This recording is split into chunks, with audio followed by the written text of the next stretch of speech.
Hello students, I hope that you will be very happy. आज हम आपके सामने पाठ 1 गद्यखंड का धूल शीर्षक लेकर के आए हैं, जिसके लेखक रामविलास शर्मा हैं। इनका जन्म 10 अक्टूबर 1912 को हुआ। जन्म स्थान इनका उत्तर प्रदेश के उन्नाव जिले के एक सानी गांव में हुआ था। मृत्यु 30 मई 2000 को हुई थी। बच्चों, इनकी शिक्षा दीक्षा लखनऊ में हुई, झांसी में हुई। इसके बाद आगरा में भी कुछ दिन रहे। लखनऊ में से अपनी शिक्षा पूर्ण करने के पश्चात कुछ दिन ये अध्यापन कार्य भी इन्होंने किया। आगरा में भी ये प्राध्यापक रहे। इस तरह से ये शिक्षा के जगत से जुड़े रहे और बहुत अच्छी अच्छी कृतियाँ इन्होंने हमें प्रदान की। इनकी रचनाएं प्रेमचंद और उनका युग, निराला, भारतेंदु हरिश्चंद्र, प्रगति और परंपरा आदि इनकी रचनाएं। बच्चों, इन्होंने अपने पाठ को एक पंक्ति से शुरुआत करी है। इनके पाठ का नाम बच्चों बता चुके हैं, धूल है। आप लोगों को लग रहा होगा कि धूल एक कैसा शब्द है, तो धूल से तो हर कोई बचना चाहता है। इन्होंने अपने पाठ में इस पंक्ति से शुरुआत करी कि जिसके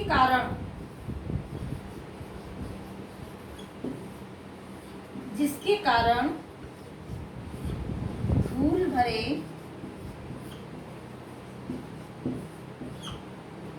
हीरे कहलाए।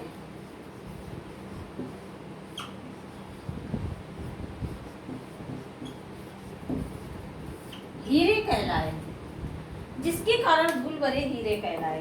हीरे किसी ज्वेलरी से इसका संबंध नहीं है। हीरे का तात्पर्य यहाँ पर बच्चों से है, जो धूल में सन करके, धूल में खेल करके, धूल में बड़े हो करके वे हीरे की तरह से चमक उठे। इस तरह से हीरा कभी अपनी चमक नहीं खोता है, उसी तरह से बच्चे भी धूल में खेल करके वो भी इतने मजबूत बन गए हैं कि वे भी हीरे की तरह से चमक गए। इस पाठ में रामविलास शर्मा ने धूल की तरफ सभी के मन को आकर्षित करने का प्रयास किया है, उसके महत्व को बताया है। कहा है कि फूल के ऊपर जो रेणु का अर्थ धूल, कि फूल के ऊपर जो रेणु होती है वही उसका श्रृंगार करती है। बच्चों, फूल देखा होगा कितना सुंदर होता है, मिट्टी में ही खिलता है, मिट्टी में बड़ा होता है और उसके ऊपर धूल बैठती है, वही उसका श्रृंगार करती है। फूल के ऊपर रेणु, लेकर कह रहे हैं कि फूल के ऊपर रेणु का अर्थ है धूल, कि फूल के ऊपर जो धूल बैठी हुई है वही उसकी सजावट करती है, वही उसका श्रृंगार करती है। उसी तरह से बच्चों के लिए भी उन्होंने कहा है कि बच्चे भी धूल में सन करके बड़े होते हैं और खेलते हैं। वास्तविक सुंदरता उनकी धूल में ही निखरती है। जब उनके चेहरे पर धूल लगती है तो उनकी वास्तविक सुंदरता निखर करके आ जाती है। आगे भी धूल के बारे में कहते हैं कि आजकल समाज धूल से बचना चाहता है, धूल को स्पर्श नहीं करना चाहता। बड़े बड़ी अट्टालिकाएं, बड़े बड़े भवन उन्होंने बना रखे हैं और वे सब धूल से बचना चाहते हैं। लेकिन कहते हैं कि धूल के प्रति हमें अपने स्नेह भाव, प्रेम, श्रद्धा का भाव रखना चाहिए।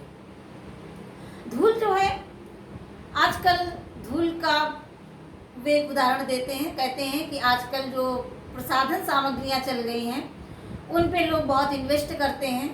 ये भी उन्होंने अच्छा उदाहरण दिया है कि इन्वेस्ट करते हैं, लेकिन उसकी चमक धूल की चमक के सामने बेकार है। उन्होंने धूल को इतना महत्व दिया, कह रहे हैं कि उसकी चमक, प्रसाधन सामग्रियों की चमक धूल की चमक के आगे बेकार है। आगे वे कहते हैं कि धूल के प्रति हमें स्नेह भाव रखना चाहिए। जैसे एक योद्धा युद्ध भूमि में, अखाड़े में जाता है तो सबसे पहले वे वहां उस मिट्टी का तिलक करता है, उसके प्रति स्नेह है, आदर है धूल के प्रति, इसलिए उस मिट्टी से वे अपने माथे पर तिलक लगाता है, तब वे अखाड़े पर उतरता है। आगे भी बताते हैं धूल का संबंध कि धूल और मिट्टी का क्या अंतर, धूल और मिट्टी में क्या अंतर है। कह रहे हैं कि जिस तरह से धूल और मिट्टी का संबंध भी बताते हैं, कहते हैं कि जिस तरह से शब्द और रस में अंतर है, संबंध है, कि दोनों एक दूसरे के पूरक हैं। जिस तरह से चांद और चांदनी एक दूसरे के पूरक हैं, जिस तरह से ये शरीर और प्राण एक दूसरे का पूरक है, उसी तरह से धूल और मिट्टी भी एक दूसरे का पूरक है। धूल की, मिट्टी की आभा ही, मिट्टी की चमक ही धूल है। ग्रामीण क्षेत्रों में देखा होगा बच्चों कि संध्या के समय जब गाय, पशु पक्षी, जब वो पशु जब जंगल से चर करके आते हैं तो उनकी खुरों से धूल उड़ती है, तो उसको क्या कहते हैं, गोधूली। उस गोधूली का बहुत ही पवित्र, उस गोधूली को मानते हैं।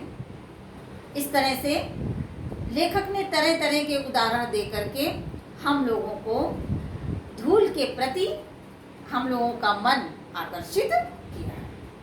आशा है बच्चों कि इस पाठ का सारांश, धूल पाठ का सारांश आप लोगों को समझ में आया होगा, और आप जिसके पास किताब हो तो अपनी बुक से ये पाठ जरूर पढ़ें। पढ़ने के बाद आप लोगों को इसके प्रश्नोत्तर नोट्स मिल जाएंगे, वो आप लोगों को फेयर कॉपी में करना है, गद्य का वर्क अलग करना है और काव्य का अलग करना है। इस तरह से अच्छी राइटिंग में अपना वर्क कंप्लीट करें।